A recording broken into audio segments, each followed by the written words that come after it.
Good evening, everyone, and on behalf of the director, welcome to the Bard Graduate Centre. And this the first in our Lee Anderson Memorial Lectures on the Gothic.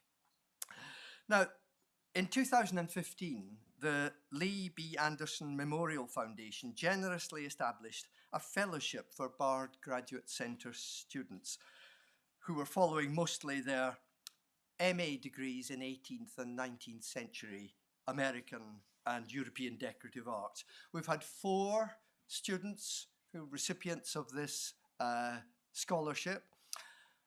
One was a curator at the Met and is currently a fellow at the ACLS. And one, Maud Bass-Kruger, was the curator of the current exhibition in our gallery on French fashion during the First World War. So this gives some idea that although the Lee B. Anderson Foundation were encouraging the decorative arts, it was not narrow in its aims. Nevertheless, Lee Anderson himself had a particular interest in the Gothic. And indeed, he was described at one stage as the godfather of the Gothic revival in America. Now, whether that's true or not, I cannot say. But he certainly encouraged and promoted interest in the Gothic revival as a decorative arts form as much as an architectural form. Now, Lee died in 2010, but he left a legacy of philanthropic support through the Memorial Foundation, whose mission is to support programs and organizations that advance an appreciation for the decorative arts. In addition to the Bard Graduate Centre, the foundation has supported students at Parsons School of Design and the Cooper Hewitt, the Smithsonian Design Museum, and has supported publishing ventures, notably very recently, and again, quite outside the Gothic, in Partners in Design, Alfred H. Barr Jr. and Philip Johnson, about the foundation of the Museum of Modern Art. Now, the foundation's gifts to the Bard Graduate Centre, therefore, have really encouraged and supported the next generation of our decorative arts scholars. And we're pleased that they've extended this to support a more specifically directed programme of lectures on the Gothic. Now, the Gothic, to me, has always been a constant in my education and in my interests. Being brought up in Britain, of course, I see the Gothic revival as essentially an English phenomenon, which the Scots took over.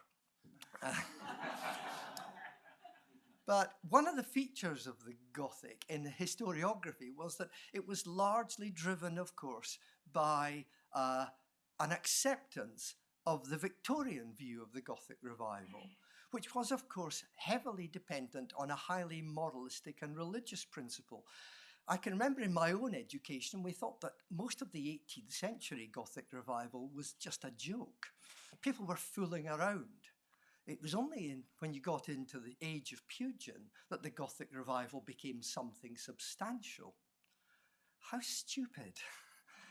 And Nicholas Pevsner was the one who promoted that view, accepting the Victorian Gothic revivalists' view of themselves as the truth. In fact, as we now see over the last 20 to 30 years, it's the 18th century Gothic revival. It's not just more fun, but it's more diverse. And it also embraces a much wider range of applications, opportunities, and ideas. Well, I think tonight we're going to get a taste for this because our speaker is Matthew Reeve, an associate professor at the Queen's University in Canada and a fellow of the Society of Antiquaries of London. Matthew studied in Toronto and at Cambridge, and he has published a great deal on both the medieval and, as he calls it later, the survival and revival of the medieval in the Gothic revivals that we're coming to consider. He's currently working on books on the Gothic sculpture of Wells Cathedral, Welsh Gothic architecture, and a collaborative study of medievalism during Toronto's Gilded Age. But his primary interest over a long period has been Walpole and that first generation of Gothic revivalists around Strawberry Hill. His talk tonight is Children of Strawberry, Replication and Referentiality in the English Gothic Revival. Please welcome Matthew Reeve.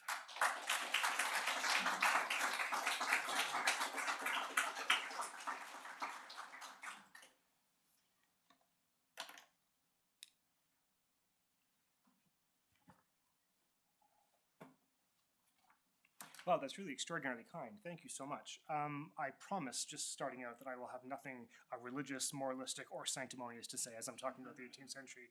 You set this up absolutely perfectly.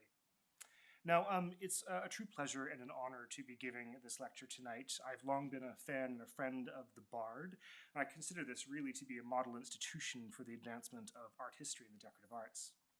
And Lee Anderson, of course, was one of the great Goths of his generation. And although his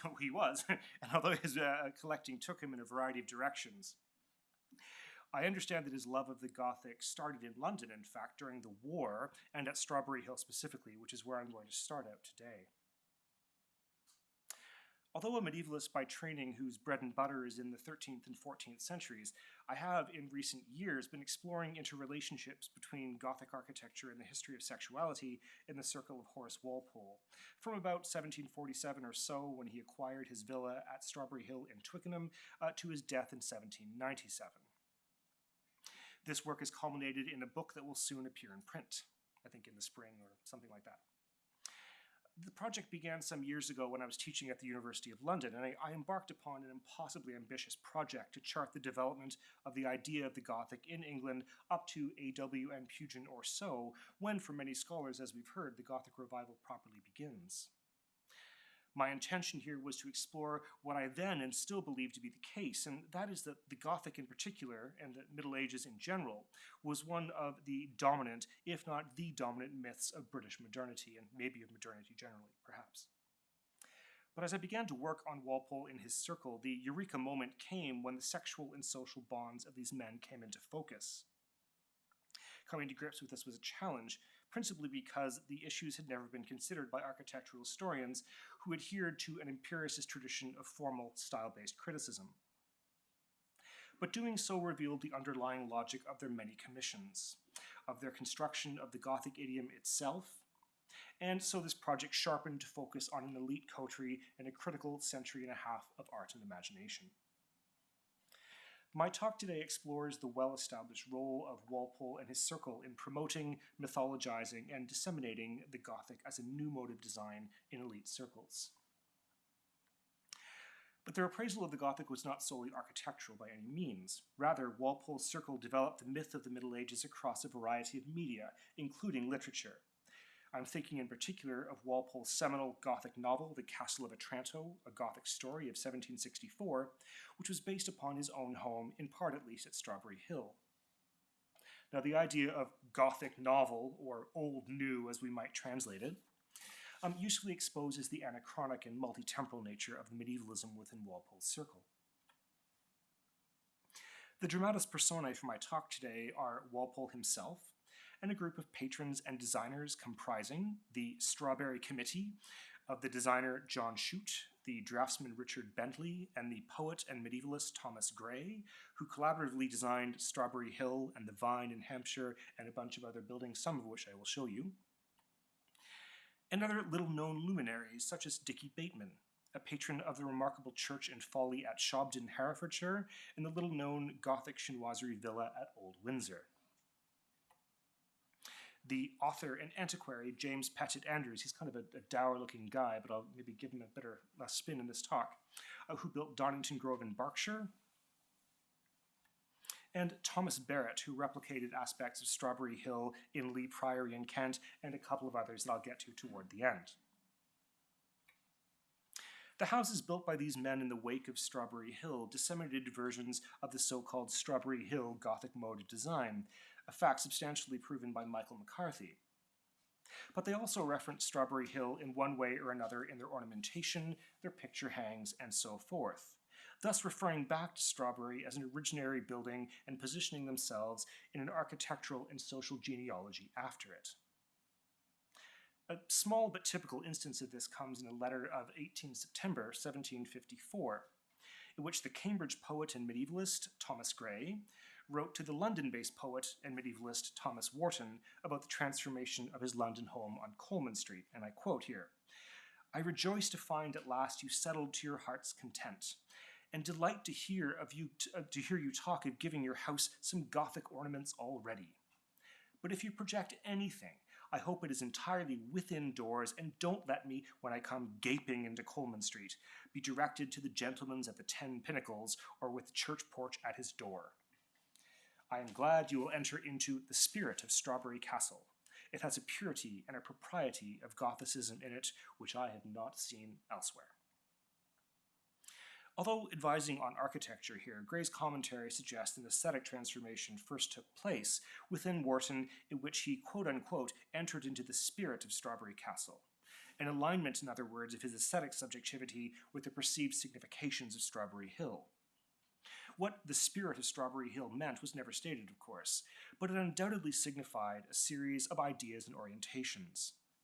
A preference for the medieval over the classical past, a predilection for antiquarian and literary endeavor, the complex psychology of the collector, elite sociability, and, most profoundly perhaps, the house as a projection or even a personification of an alternate self. Much work in... It's okay, you can laugh at that. There will be a few more like that. Much work in literature and biography has explored the homoerotic culture of Walpole's circle, but art historical accounts have been late to follow suit. I have suggested not only that the Gothic functioned as a queer coterie style for these men, but that it served as an expression of a new construction of sexuality and selfhood that emerged in England in the years after 1700 or so. Historians of sexuality have agreed that a new homoerotic or proto-homosexual mode of being, called in the period the third sex, originated in urban centers, in which sexual orientation for other males became a dominant feature in the construction of the self and of community. As one of the modern styles, the Gothic and other styles such as chinoiserie emerged as alternate modes of design to the dominant mode of Palladian classicism, and were patronized broadly, if not exclusively, by men of the third sex and elite women. Considered as products of modern liberty, or liberties of taste, as Walpole would have it, a long satirical tradition aligns the new, effeminate mode of masculinity that defined the third sex with the modern styles themselves. While I'm going to discuss sexuality a good deal tonight, my focus is really on the influence of Strawberry Hill on a series of homes within Walpole's circle and beyond. I will then ask why the Strawberry Hill Gothic mode of design died a rather sudden death around 1790 or 1800 or so. In doing this, I place influence in inverted commas because the term is, following Michael Baxendall, rather famous, shifty, or even, and I love this, the curse of art criticism. And particularly because, and this is really important, it remains central to the teleological narratives of the English Gothic revival itself. Pace Baxendall, influence requires a social context, and demands that we ask not why A influences B or whatever, but rather why B appropriated aspects of A, how and why they referenced a hallowed original. Understanding the homoerotic bonds of Walpole's gilded coterie provides the social context that informs this influence in the first place, and which endowed Strawberry Hill with its status as an archetype of queer sociability. Going a little bit further, I borrow from Whitney Davis, who in turn borrows from Freud, of course, in arguing that art and architectural patronage in Walpole's circle structured queer family romances. Put differently, art and architecture articulated the quasi-familial bonds of Walpole's queer coterie. We can chart such family romances in the portrait hangings at Strawberry Hill and elsewhere that display portraits of this group of male friends, which were a queer revision of an established tradition of family portraiture. And something I want to say tonight is that architecture could function in almost exactly the same way. Lee Priory, for example, in Kent, was built by James Wyatt for Thomas Barrett with Walpole's help. I'm going to come back to this shortly, but it's important to note for the moment that Walpole understood these as queer family productions. He calling Lee Priory the child of Strawberry Hill, prettier than its parent, and he goes on to say, "My Gothic child, so flattering to me." Here, Strawberry Hill becomes the patriarch of a growing family of Gothic children. This is the language that they use. These buildings cast light on Strawberry Hill not simply as an originary building in the Gothic mode, but on it as a template for a queer subjectivity that elided aesthetic interests in medieval art, antiquarian and literary endeavor with elite homosociality. Now, these are extraordinarily large claims, I understand that, and I'm going to try to convince you of at least a few of them tonight. Although Strawberry Hill is central to the story, I will introduce it somewhat quickly.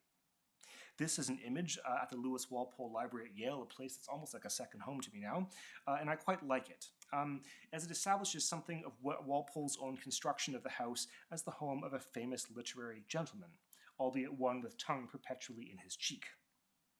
It is Richard Bentley's 1753 frontispiece to Walpole's Memoirs of George II, which shows Walpole dedicating his unpublished work to the philosophers Democritus and Heraclitus within the grounds of Strawberry Hill. Walpole's preference for the laughing or mocking philosopher Democritus over that of the pitiful and compassionate philosopher Heraclitus, is clear as he turns from the latter to the former.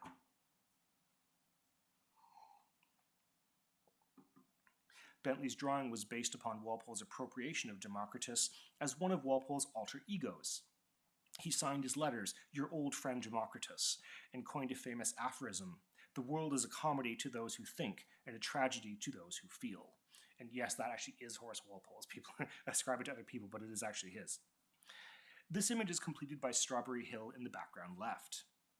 Created by Bentley, a member of the Strawberry Committee, this image is informed by a series of tropes that also ran through Strawberry Hill, where, for example, Walpole's witty motto, "Fari quae sentiat," or "say what one feels," would also be found, including here on the library ceiling as I show it to you.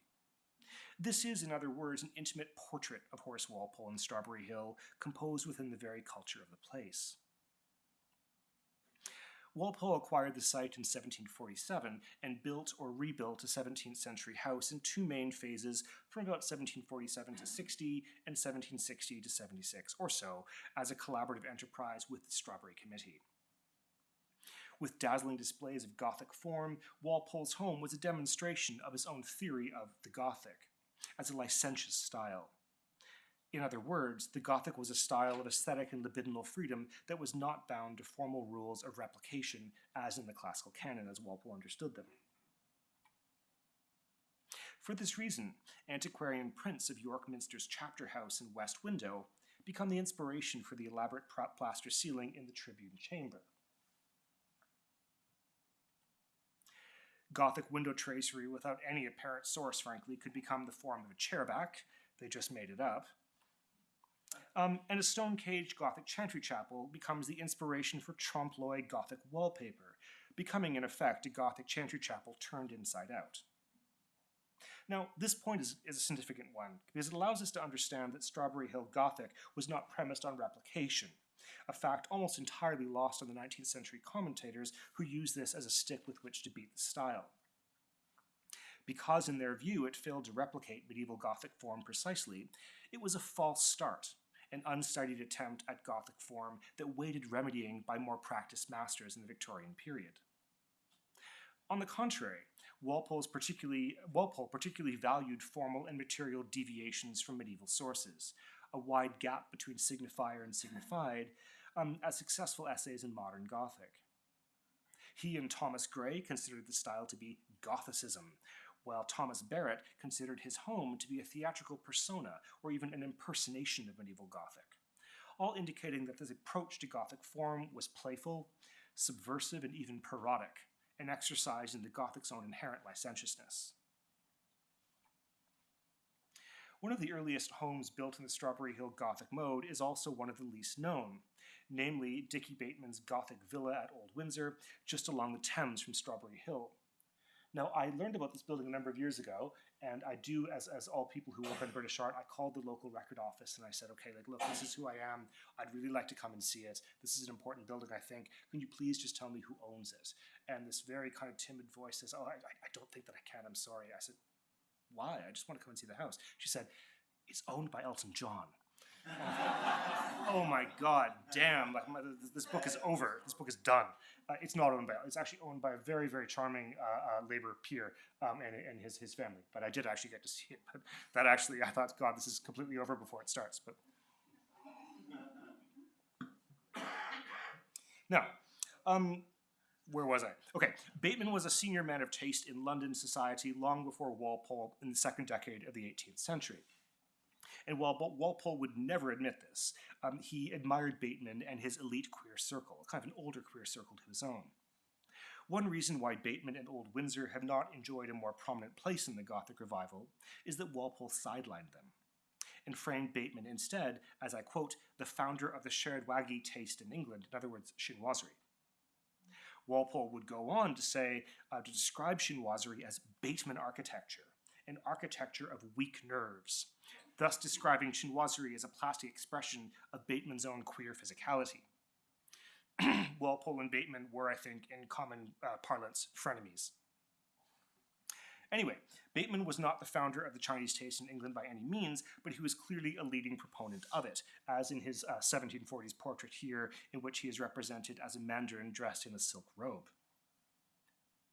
But Bateman was a major patron of the Gothic, commissioning plans for the extraordinary new church and his family's estate at Shobden in Herefordshire on the Welsh border in 1746, and building the remarkable Shobden arches, an eye-catcher or folly made of 12th century spolia from the triple arch facade of the former Augustinian priory on the site.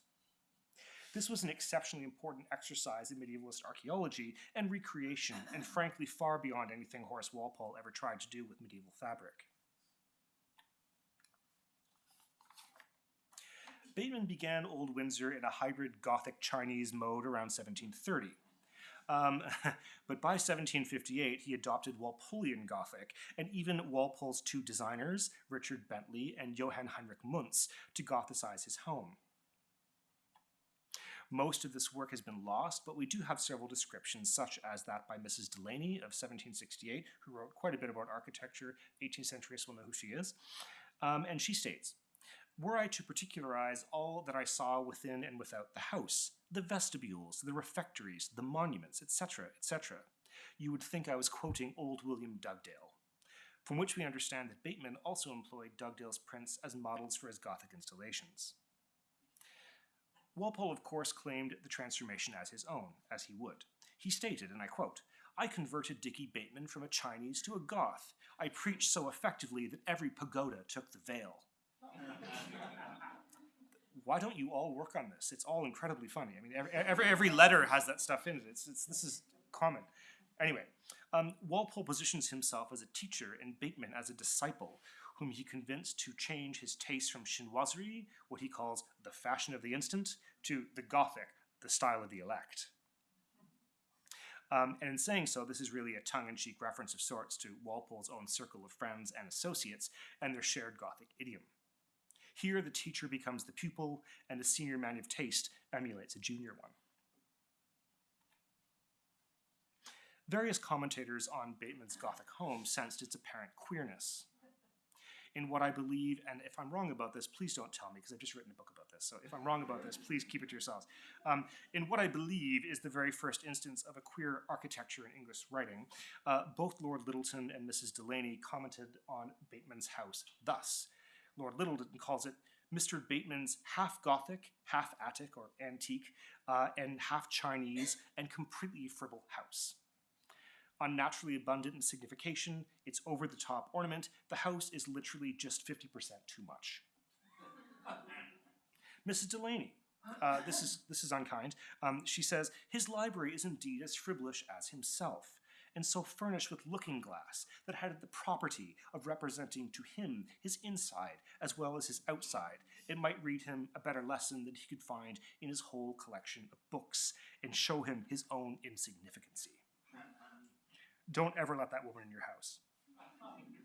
Both authors employed the same adjective fribble or friblish to describe Bateman's Gothic interiors. The adjective is not used, as far as I know, anywhere else to describe architecture, so its use in multiple commentaries on the same building is significant. The fribble, seemingly a combination of frivolous and ribald, I think, was a term to describe the new homoerotic subjectivities of the period, most closely related to our term the queen. The pronounced domesticity of the fribble, his tastes in fashion, fabrics, collecting, and interior design, lapdogs and scented powder and so forth and so on, was understood as an unmanly usurpation of female taste, and he was satirized as such in many prints. But fribble here refers specifically to the character of Mr. Fribble in James Garrick's famous play, Miss in Her Teens, which satirizes the new category of queer urban gentlemen and their camp affect. Importantly, many believe that this play was satirized Bateman and Walpole in particular. As such, if this is the case, we witness new stereotypes developed on the stage being transferred to the built environment in order to understand these houses as plastic expressions of a new queer identity in the period.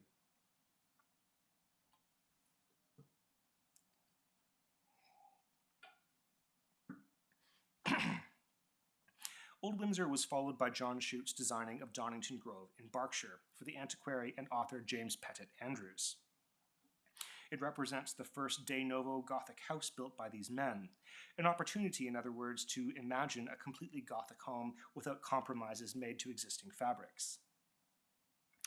But it was one that also made use of its topography, namely the 14th century ruins of Donnington Castle as a folly or an eye-catcher. And you can see them, by the way, just here, and that's the castle up there, which you see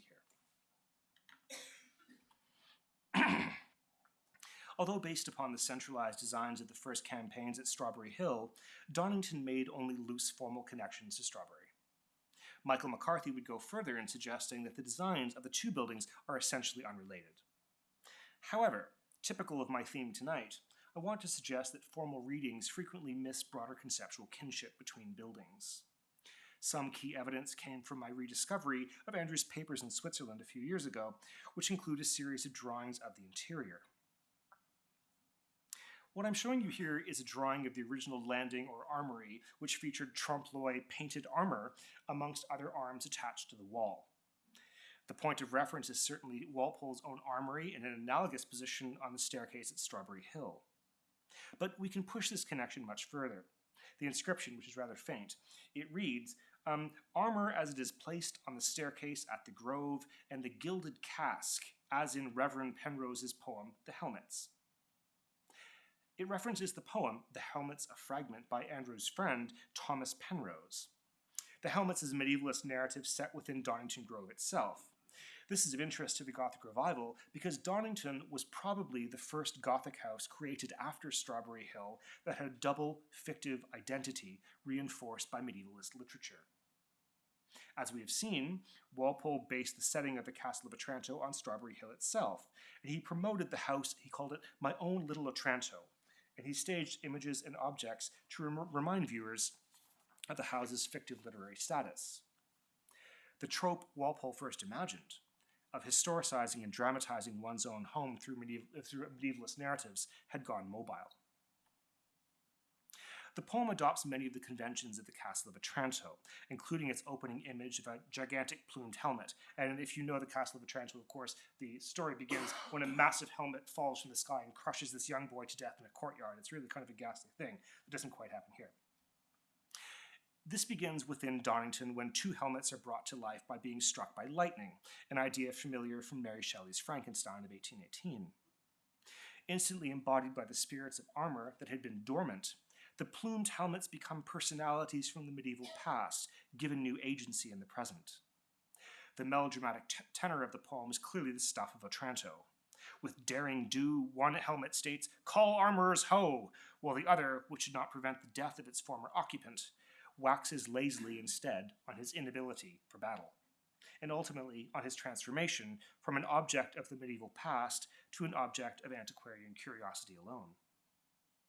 Now, it could hardly be said that Penrose's poem deserves to be better known on account of its literary merit. It's pretty schlocky, frankly. But the poem is of interest as a statement on medievalist collections and architecture in the period. Here, medieval objects are displaced from their original heroic functions and they become objects for speculation. Their raw functionalism in the medieval world becomes aestheticized and historicized in the present, in which armor is unnecessary in a period of modern foppery, as it says.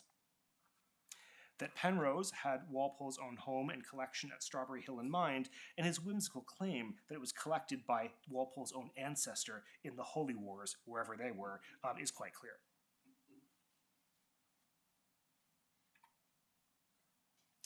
But the most historically significant building Walpole and his circle would work on was John Chute's own ancestral home at the Vine in Hampshire, and I'm sure some of you have been here.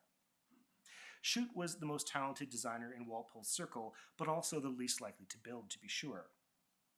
Youngest of 10 children, he was not groomed to inherit the family estate, and he only acquired it in 1754 due to the early death of his brother.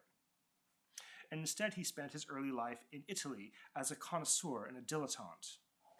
A part of the homoerotic circle of antiquaries, including Joachim Winckelmann, Baron Philipp von Stosch, and Walpole's own cousin Horace Mann, Chute had a young partner named Francis Whitehead, a partnership celebrated by Walpole, who called them the Chuteheads.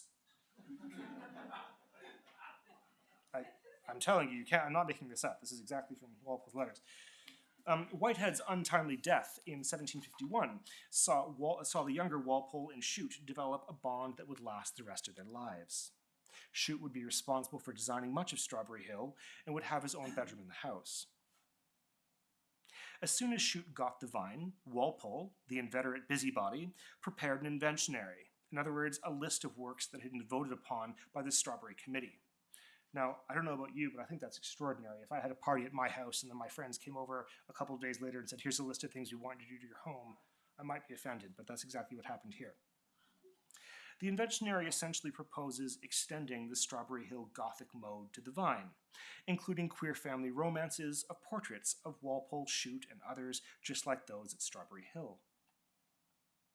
To emphasize his own role in Chute's life and home, he gave Chute furnishings from his own collection, including the Scagliola table with the Walpole arms and motto, Thari Quae Sentiat, from Houghton Hall. The inventionary also mentions the first of at least 2 strawberry rooms that would be built within his circle, in which I will return to shortly. Despite Walpole's insistence, Chute was cautious and careful, and he did not rush forward with building. In 1757, Walpole would dismay. I have done advising, he says, as I see Mr. Chute will never execute anything, and he would not, by the way, until 1770. Chute's approach to design was in fact very different than Walpole's, and rightly so, as he aimed to acknowledge the history of the Vine in his designs. To this end, he created the remarkable neoclassical staircase, which picked up on many of the details from the pedimental west front. But Walpole reserved his greatest praise for Chute's work in the Gothic chapel, and he states, and I quote, "At the Vine is the most heavenly chapel in the whole world. It only wants a few pictures to give it a true Catholic air." But Chute's work extended beyond just buying pictures and altarpieces. He did do that, by the way. His project was a sensitive transformation of the Tudor chapel that enhanced its liturgical function and its overtly Catholic glamour, while also emphasizing continuity with the Gothic fabric and the historical associations with the Chute family. Chute's main contributions to the chapel were the redecoration of the antechapel, the addition of a tomb and tomb chamber commemorating Challoner Chute, his 17th century ancestor, and the decoration of the walls above the choir stalls with illusionistic paintings by the Greek painter Spiridone Roma. I show them to you here. Although Gothic chapels were built at Strawberry Hill and at Old Windsor as well, the chapel at the Vine was the only actual functional chapel conceived within Walpole's circle. In his many, many commentaries in the chapel, its Catholicness, its exemplification of what Walpole understood to be a Catholic religious aesthetic, was central. Although Protestant by birth, Walpole and his circle would be Catholic or crypto-Catholic by orientation, a natural extension of their antiquarian interests in the medieval past.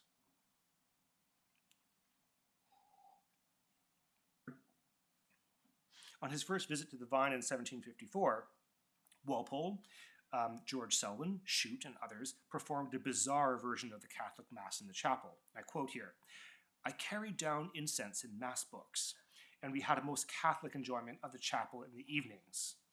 No idea what he's talking about. Indeed, we did touch a card to please George. There is a vote of the Strawberry Committee for great embellishments to the chapel, the inventionary, of which it will not be long before you hear something, unquote. In this, Walpole's quick movement from sacred, if mock ritual, to playing cards and interior design suggests something of the levity of the affair. While we will never know the precise nature of this and other mock liturgies in Walpole's circle, they were based in a sophisticated understanding of Catholicism. These men used Gothic and Catholic tropes to describe their homes as monasteries and nunneries, themselves as abbots and brother monks.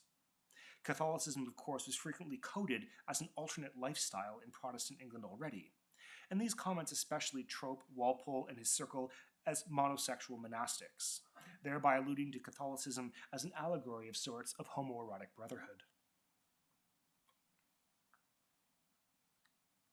The last building conceived in Walpole's circle paid the greatest compliment to its legacy, namely Thomas Barrett's Lee Priory in Kent. It was designed by the leading architect of the period, James Wyatt, and decorated in part by John Carter. Sadly, it was destroyed in 1953, but I've been able to reconstruct large parts of it and hopefully to rethink its place in the Gothic revival itself. Before I get to that, I should emphasize that Thomas Barrett was not, initially at least, a member of Walpole's circle. Some 30 years younger than Walpole, Barrett was part of a new wave of queer patrons who looked to Walpole, Thomas Gray, and others as predecessors and replicated their influential model. Walpole mentored Barrett and advised him on his art and architectural patronage. Barrett shared many of the passions of these men in Walpole's circle, including an interest in Gothic art and its Catholic associations. As it happens, he was one of them who actually converted to Catholicism later in life. These, as we're in New York, by the way, are at the cloisters just uptown, two Limoges candlesticks of around 1180. Parts of Lee can still be seen in the Strawberry Room or Strawberry Closet and its furniture now at the Victoria and Albert Museum in London, and fragments of the library and its furniture are currently for sale in the West Country. John Carter's view into the Walpole Closet shows the original room before its alterations. At the thematic center of the Strawberry Room, in the privileged place above the mantelpiece, was a single framed image, a copy of John Giles Eckhard's portrait of Horace Walpole from the Blue Bedchamber at Strawberry Hill. And you can still, I think, just make it out if you look right. Where are we? Here.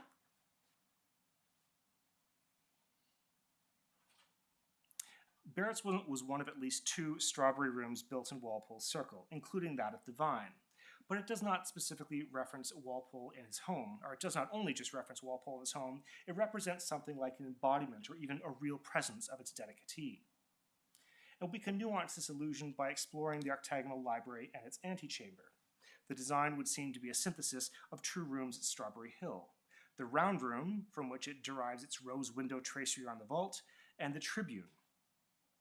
Walpole would call the library, and I quote, "the place of a wealthy abbot who avoided ostentation but did not choose austere gloomth," thereby kind of merging gloom and depth. A more literal allusion to Strawberry is evidenced in Wyatt's Gothic furniture. Within the library's diagonal niches were Gothic bookcases with finely rendered strawberry leaves that run across the top of them.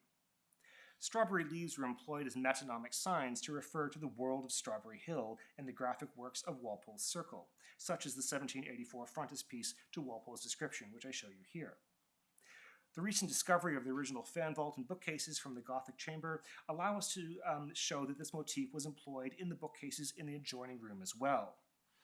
Barrett's use of this motif is a clever genuflection towards Strawberry Hill, an in-joke of sorts that implies that Barrett's home and himself, of course, are successors to Walpole's Gothic legacy. Walpole was deeply impressed and flattered by Barrett's work at Lee, and he reserved what was perhaps the highest praise anywhere in his letters, calling the library, and I quote here again, The most perfect thing I ever saw. It has the air it was intended to have, that of an abbot's library, supposing it could have been so exquisitely finished 300 years ago. I wish William of Wykeham were alive to employ and reward Mr. Wyatt. You would think the latter had designed the library for the former.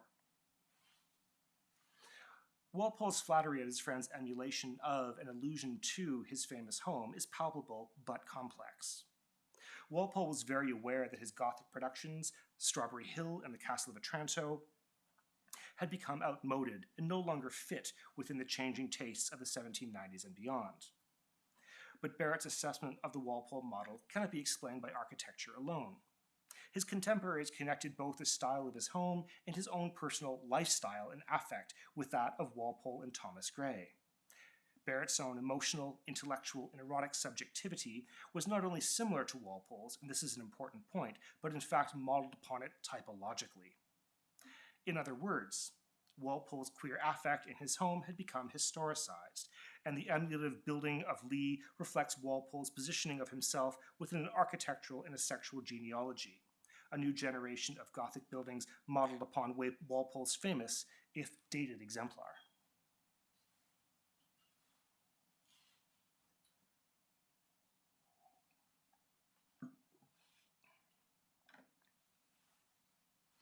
It will be clear from what I've said that Strawberry Hill offered an influential and highly malleable template for the Gothic house to subsequent patrons, both within and outside of Walpole's circle. Outside of his circle were Lady Eleanor Butler and Sarah Ponsonby, the so-called ladies of Llangollen, who built the extraordinary Plas Newydd in Llangollen, North Wales, from around 1780, based in part on the Strawberry Hill model. This is a spectacular little building that is just dying to be worked on.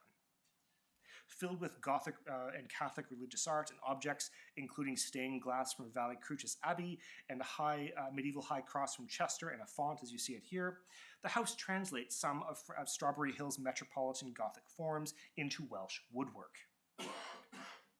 The antiquary Francis Gross, when he visited this house, manifestly understood its allusions, and he says, "Don't you think that the same cottage somewhat of the Strawberry Hill kind?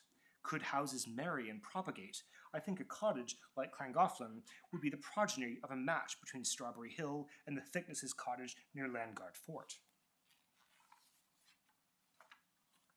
As Gross suggests, the house is another child of Strawberry Hill, albeit one of mixed parentage. Unlike my previous examples, our patrons are female and not within Walpole's orbit. The ladies of Llangollen were, however, what we would now call a lesbian couple, which raises significant questions about the mobility of the Gothic's sexual associations to express a range of alternate sexualities. And that, I confess, is something I'm still thinking about. I'll be returning here to this lovely place in about a month to do just that. Now, we're on firmer ground, I think, when we come to the elephant in the room tonight, and that is my final example, William Beckford's Fonthill Abbey. Beckford and Fonthill are regularly framed as successors to Walpole's Gothic, since, aside his patronage of a Gothic home, Beckford also wrote a Gothic novel, Vathic, and his affair with his adolescent male cousin, Kitty Courtney, amounts to one of the great scandals of the age. Beckford would explore many of the same tropes of the Gothic that Walpole and his circle developed, and aspects of his house were inspired by their buildings. Just for example, St. Michael's Gallery at Fonthill appears to quote that at Strawberry, and the octagon at Fonthill, based ultimately on the Gothic monastery at Battaglia, followed the earlier model at Lee Priory, and so forth and so on. As David Watkins suggests, while Walpole represented a father figure to Beckford, he acknowledged little filial relationship with Walpole as a queer ancestor, or for Strawberry Hill as an originary essay in Gothic architecture and queer family romance. Indeed, Beckford is dismissive and even homophobic in his accounts. He called Strawberry Hill, and I quote, "a miserable child's box, a species of Gothic mousetrap." And he considered Walpole's home and collection to be an expression of its patron's littleness, a thinly veiled quip at Walpole's sexual affect. Beckford described Walpole's home as namby-pamby, and adopts this as a personal nickname for Walpole. Namby-pamby captures the infantile preciousness and affectation that Walpole found so offensive, that Beckford found so offensive in Walpole and his home. Describing the Strawberry Hill collection, Beckford stated, he says, "Walpole hated me. I began Fonthill 2 or 3 years before his death. Mischief-making people annoyed him by saying that I intended to buy up all his knick-knackery when he was dead. Some things I might have wished to possess, a good deal I would not have even taken as a gift. He built everything upon family honors and gossip. His writings are portraits of himself. He would have abused my heraldic emblazonments at Fonthill. He was full of spleen. He would have written and talked about me and my buildings down to the ground, and yet he affected the philosopher." So, rather than connecting himself with Walpole, Strawberry Hill, and Strawberry Hill Gothic in a genealogy, architectural, sexual, or both perhaps, as Walpole and his friends would do in the 1750s through 1780s, Beckford decisively distances himself from him and his famous home. And by the way, I was just thinking about this the other day, and one of my students sent me this next picture. This is one of the glorious things about teaching in the age of internet memes. I thought that was kind of apropos for tonight. Beckford's comments, there you go. Beckford's comments are interesting on many levels. But it is striking that his understanding of Walpole as a rival in taste was one-sided. Walpole records little, if any, interest at all in Beckford, and he certainly did not live long enough to be either upset or delighted by his architecture, whatever Beckford might have said. Indeed, sharing features of Lee Priory, including its architect, James Wyatt, Walpole could only have been impressed by Fonthill.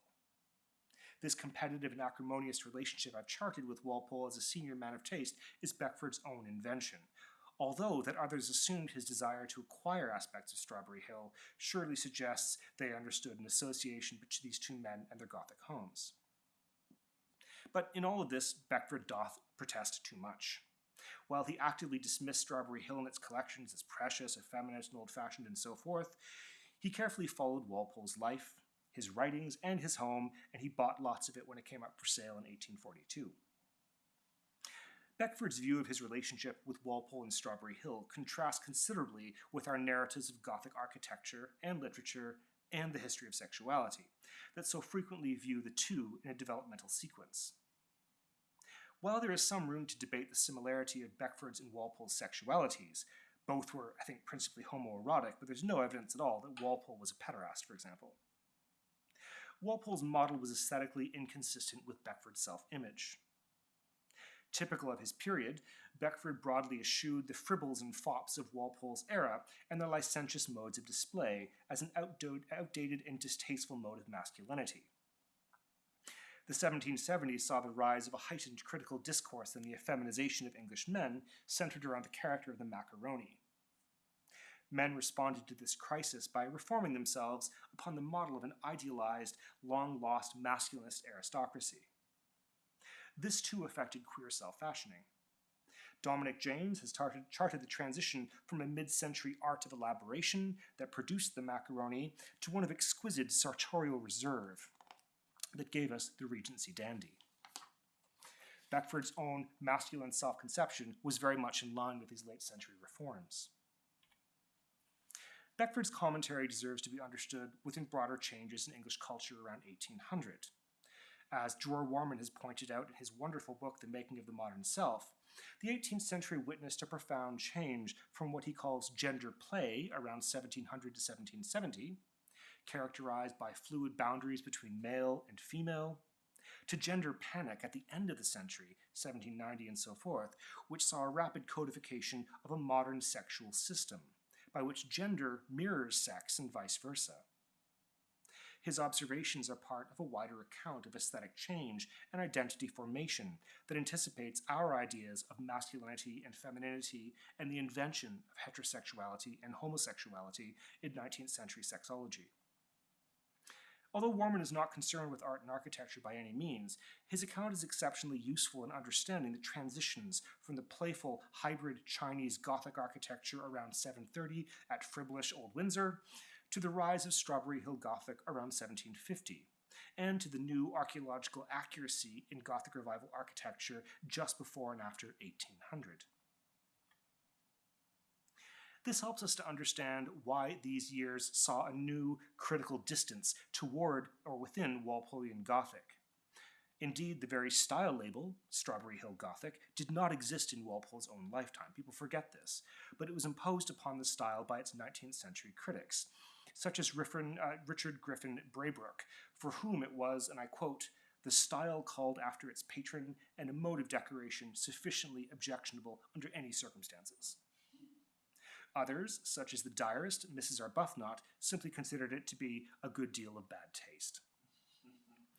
Sexuality lurks somewhere beneath the surfaces of most of these critiques, even if it's seldom addressed directly.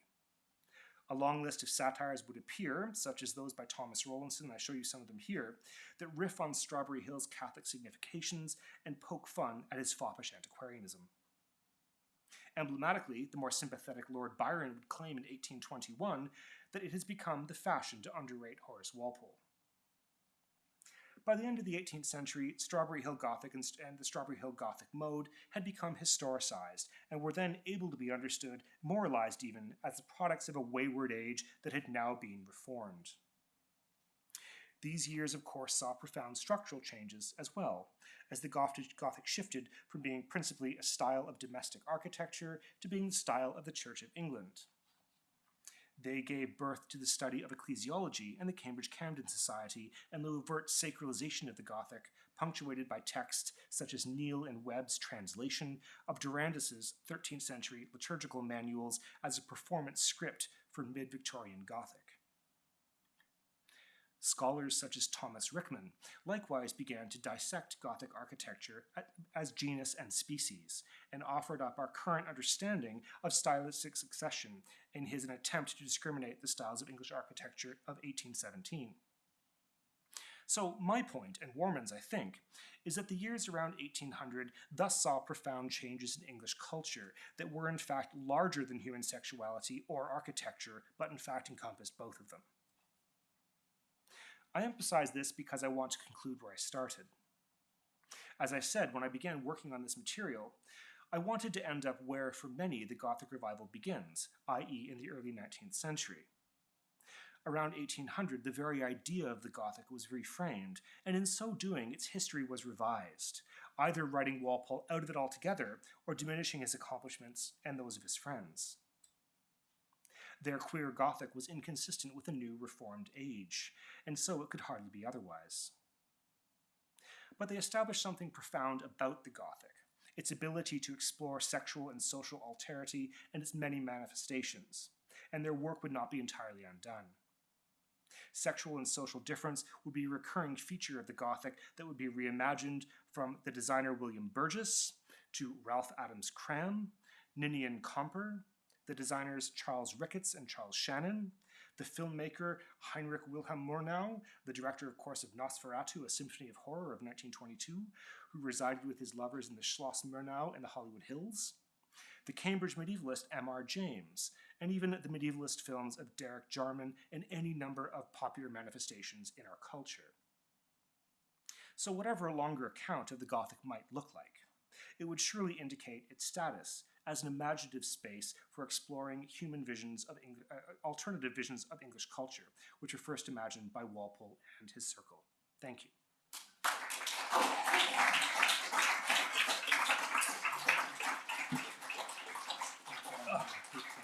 I'm losing my voice. Thank you, Matthew. Thank you. That was excellent. I'm reminded of John Summerson's view that the 18th century has more to do with the 20th century than the 19th. And in fact, everything would have been all right if the Victorian period had not happened. Anyway, after that very rich talk, Matthew's obviously prepared to take questions, and so I'm throwing it open to the floor. Any questions out there? Yeah, that was so fascinating. I wanted to bring up a point you were making at the end. The binary of ecclesiastical domestic or sacred profane, which, in contemporary medieval study we are seeking to undermine all the time. And you were indicating that it was becoming more prominent, a way to think. Do you feel that among your circle it was an active binary even to be subverted? was it, or was there a sense of stylistic decorum for the different genres and functions of the Gothic style that was subverted? Or was Gothic looked at as a totalizing style in the sense that, as people say, cathedral and a shoe were both done in Gothic in this period? Was that more their, kind of eclectic, all-embracing view? Or do you think they felt that there were these different functions that were to be subverted? That's 7 questions. I'll try to go to your first one, though, I think, if I can. Sorry, I'm just kind of losing my voice and getting over a cold, so I'm just... my name, yes, thank you. In terms of the first question, which I think is where to start, in terms of the binary, I think this is an important thing. So within England, of course, the Protestant culture, Catholicism has this rich possibility of alterity. So what really attracted me to this was the fact that really this kind of Catholic tropes are not the only ones that are actually employed, and they're certainly not only employed by queer cultures. So just down the Thames, Francis Dashwood at the Medmenham Abbey, he has something called the Monks of Medmenham, which is essentially an elite gentleman's club where they dress up in monastic guise and invite prostitutes from London for orgies under this kind of veil of a kind of a Catholic, monastic sexuality. So what was so attractive about that was the possibility really that the kind of Catholic trope is being explored to really be employed to explore alternate sexuality in a variety of different sectors. So that kind of binary, I think, is almost harder to dissect when you actually realize that it's something which cuts across sexuality in the middle of the 18th century in general. If that answers your question. Yeah, I guess I'm just saying, almost stylistically, was there a sense that there was a way you used Gothic for an abbey and a way you used Gothic for domestic, or in that if the binary exists, its subversion is interesting. If it doesn't exist, that it's not a factor in aesthetic analysis. Walpole doesn't really comment on this in his writings, and there's not really a lot of that, as though there's a particular sort of stylistic decorum for architecture, that's a perpendicular style we use for churches than we use decorated for houses or something like that. There is nothing that actually is articulated specifically, as far as I know. Mary? First, thanks for an absolutely wonderful lecture. I was curious if you'd compared the reactions to Robert Adam, who obviously has his own links to Fonthill, to Strawberry Hill. The criticism of him, which reminded me in part of some of the criticism that you're expressing about this circle. And obviously, stylistically, the building's being criticized, not the Gothic Adam, but his more classical, very decorative Adam style is often called effeminate, full of excess, etc. And I was wondering how you dealt with that or what you thought of that. Great question. I'm not sure I have a straightforward answer for it. Of course, Adam and Walpole are working together and know each other well. Right. But in terms of that, I mean, in a certain sense, if I can almost turn the question on. And he also is critical in sometimes of Adam. Adam. Yeah. Walpole was always quite duplicitous in his commentaries. What I might say is that it's extraordinary that the Gothic is even kind of used as a queer style anyway, when the classical world, of course, offers so many more straightforward queer tropes. You know what I mean? So that's even actually used as almost a kind of strange thing just to get started with. But I have to think about it a little bit more. It's a very good question. I have to look into Adam and Walpole a bit more carefully. Okay, thanks. Thank you very much for this wonderful lecture. So two questions, really two questions. The first, if there is a, let's say, call it homoerotic style that is the Gothic, was there a heteronormative style at the same time? Well, because I mean, you are posing your entire lecture as that there is that end, which is the homoerotic. Then, by definition, there should have been something that is a heteronormative style of architecture. Well, I think one of the problems with to begin with is there really isn't any sense of kind of sexual categories in the 18th century. The words like the third sex and tribbles and so forth are being invented, but there's not a kind of coherent sort of sexology of different sexual types in the time. Right. So that in itself is a little bit complex. But Right. Sorry, go ahead. Okay, so there's no.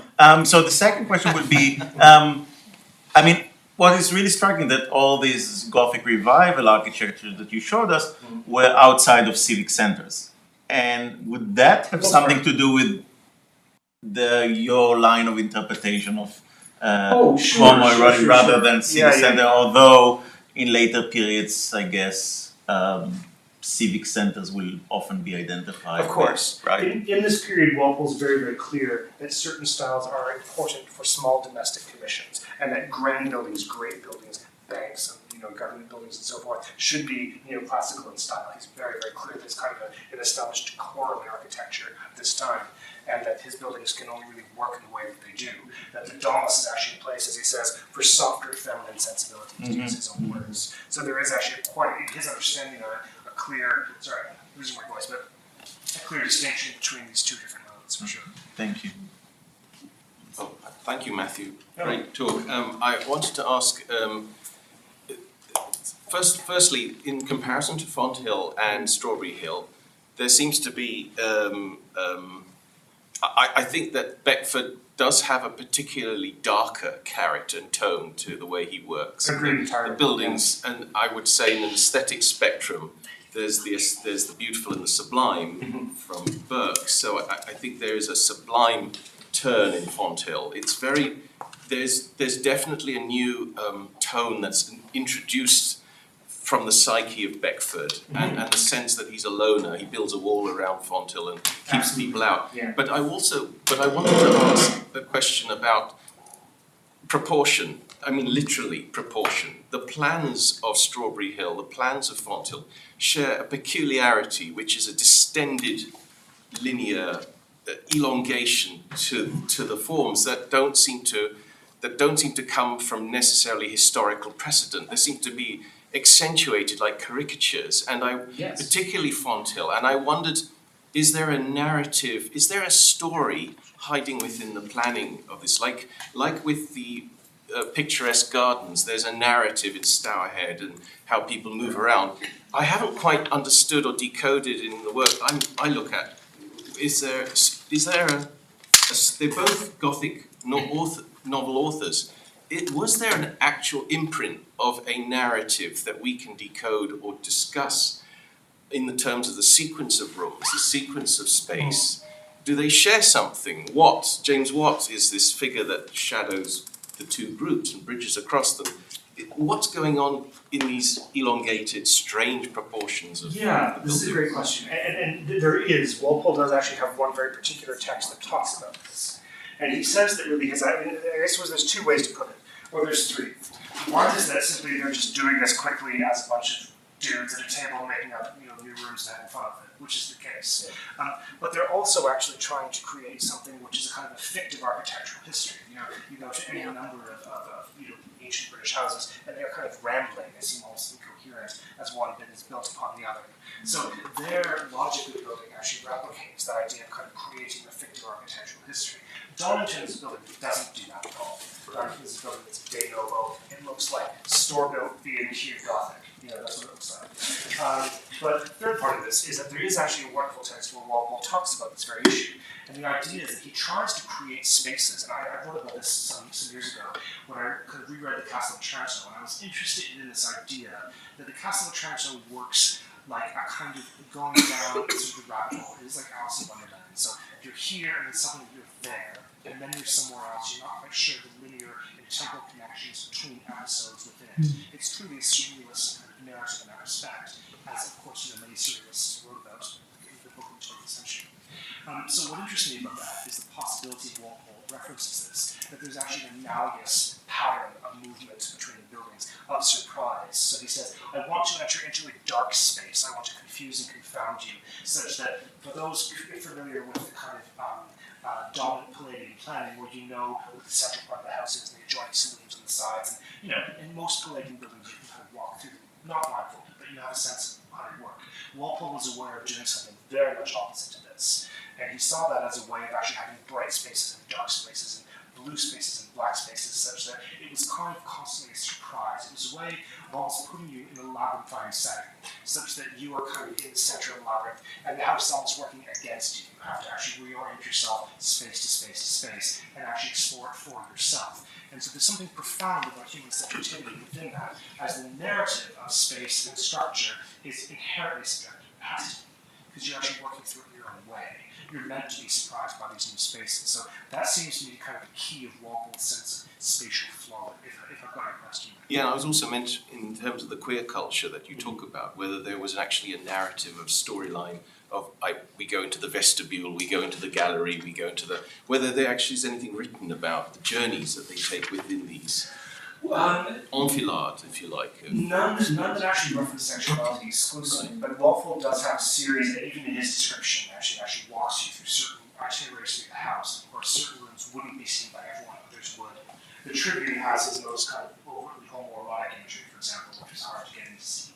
So in that respect, there is, I suppose, a kind of veiling and unveiling of certain things. But I think there's 3 or 4 different itineraries that he gives us. Because of course he has a housekeeper, but you go there, you have to see her, and he said she was the richest woman in England because of having people over to the house. He wasn't that. So there's, as I said, she has her own itinerary, and there's 2 or 3 or 4 others that actually you can walk through. So it really depended on who you were, I suppose. So in that particular respect, perhaps you're right. Perhaps there is a kind of itinerary for your friends who come over and see it and see certain spaces and not others. But it's never written in those terms, as far as I know. You haven't mentioned John Soane. Was he a disciple at all?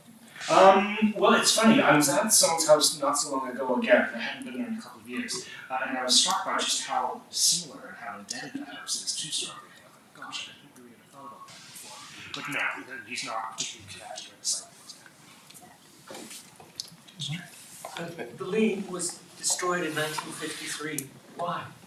Oh, they tried to sell it. Sorry? They tried to sell it, and then they couldn't. And so it was simply just taken down. It was one of those, after the war houses that was simply dismantled.